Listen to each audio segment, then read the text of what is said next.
Welcome to a fun introduction to using tables in Microsoft Word 2007. I am describing this specifically to help students learn how to use tables for resumes, but the tips I'm going to show could also be helpful for anyone who is interested in learning more about using tables. So let's get started. I'm going to go to the Insert tab up here on the top ribbon, and right away I see Table. Pretty nice, huh? Well, if I click it once, I have all these different squares pop up. Crazy. Well, look at what happens when I start hovering over these. You can see that the table automatically shows up in the background. Notice that the default is for it to fill the entire width of the screen. Now I can change that if I want by clicking Insert Table. Then I get a little box that will let me be very more specific. I can say I want 1,000,000 columns, 1,000,000 rows. I don't want it to be fixed column width. Well, you know what? I think that's a little trickier than it needs to be, because once we make the table, we can adjust it. How about, just for fun, I'll make a 4-column table that is, what is that, 7 rows, whatever. Great, I've got my table. Very exciting. Notice a few things here. When my mouse is over it, often this little arrow thing shows up in the upper left. If I click it, everything in the table is selected. That makes it really easy for me to select the font that I want to use inside the table, maybe even the size. Now watch what happens when I choose the size of the font. The table itself gets bigger. Now again, that doesn't have to be set that way, but the default that I'm set at is for the size of my font to determine how big the table cells are. That can be really helpful when you're trying to manipulate things inside, even though it's not the only way. I'll just go ahead and use Calibri 12. So, for instance, I could type my name here in the first cell just to play around a little, and I encourage you to do this on your own too. What if I hit enter? Oh, well, look, the whole row gets bigger every time I hit enter. I can move the cursor around. I'm using the arrow keys, and make any rows bigger. Well, that's again because the table is set to expand to fit the size of the cells. Now, say this is the table I got. I might be like, well, hey, why is this so big? I want to try to shrink it up. I might grab that bottom line and be like, hey, it won't shrink. What the heck is the problem?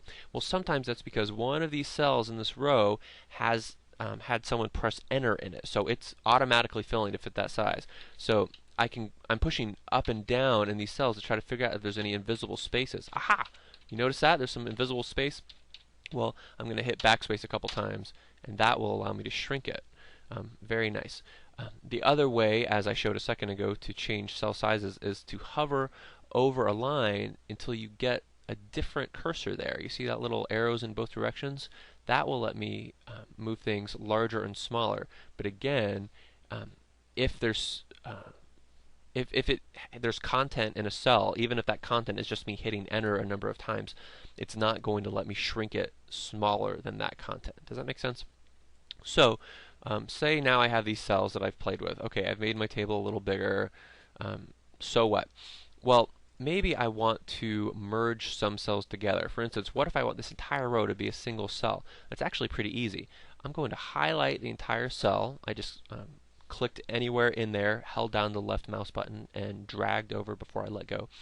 And then maybe you notice that when I'm dealing with the table, I get these two new options up here: table design, table layout. Watch when I click somewhere else in the document away from the table.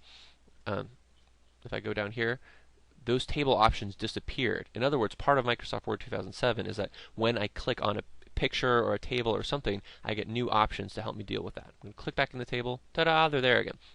So, let's go back to what we were doing. I'm going to highlight that first row. I'm going to look at this design. Oh, that's nice. And then I'm going to go to layout. Ooh, nice. Well, one of the options here under the layout tab is merge cells. They have that handy little picture here. Let's go ahead and click it. Ta-da! Suddenly I have a merged cell. Suddenly my table is starting to look a little funnier, but you know what? I kind of like that. No big deal. So let's imagine, I'm not going to make an entire resume here or even make a very pretty one, but let's say that I have one subheading here, like for instance, education.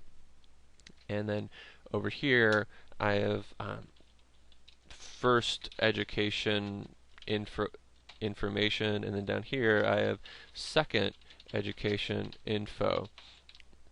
Well, uh-oh, did you notice that went down to the next line? I didn't want it to. Well, how easy is it to just grab that line, make it a little bigger? How nice.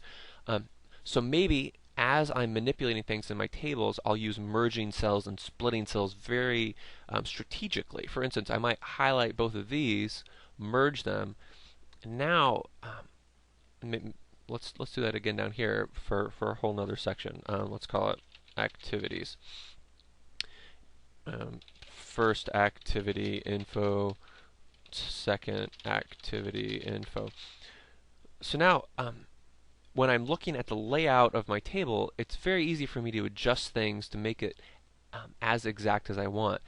Maybe I'll be like, ooh, you know what, my quadrants aren't very even, so I'll want to move this over a little. Well, it's that easy to grab the line and move it.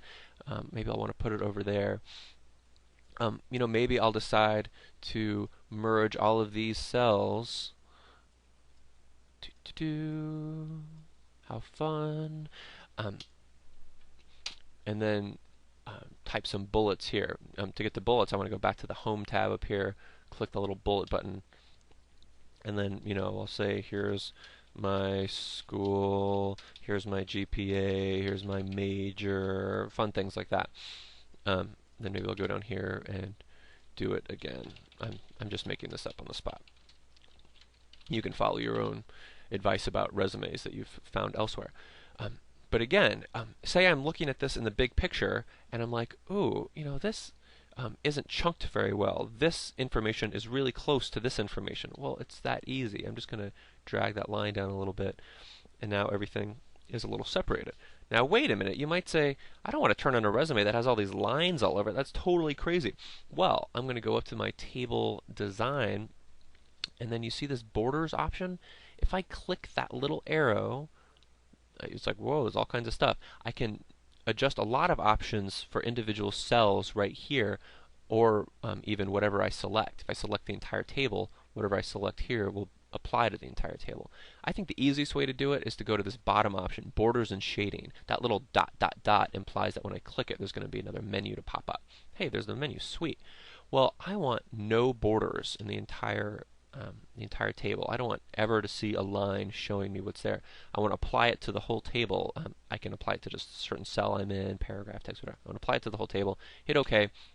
Now, you see that there are still little blue lines here. Well, that's for me. That's to help me, the person typing this, know that there's lines and know that if I want, I can still adjust them.